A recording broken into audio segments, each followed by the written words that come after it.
Imagine sipping morning coffee. Then boom! The loudest man-made blast in history shakes your whole city. And no, it wasn't aliens. December 6, 1917. Halifax, Canada. The harbor's busy with World War I supply ships. People starting their day like nothing's wrong. A French cargo ship loaded with explosives smashes into another vessel. It catches fire and drifts toward the city like a ticking clock. When it blew, the shockwave leveled neighborhoods, shattered windows 50 miles away, and tossed a 3-ton anchor over 2 miles.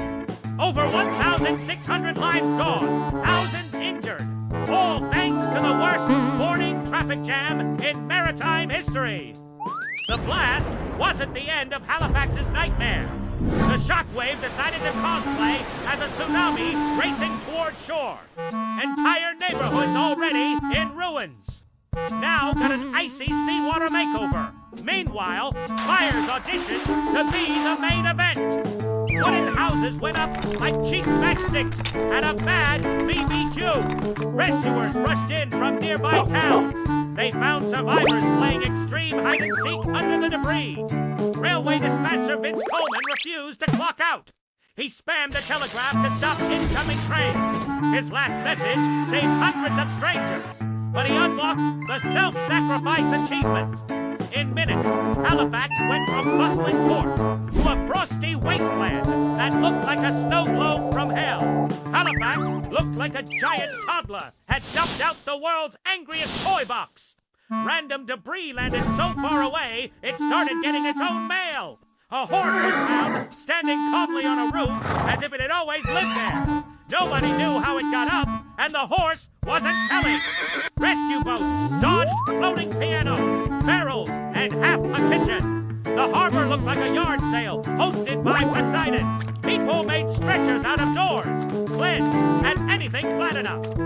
One guy even used a dining table, complete with dinner still on it. The relief effort wasn't organized, but it was loud.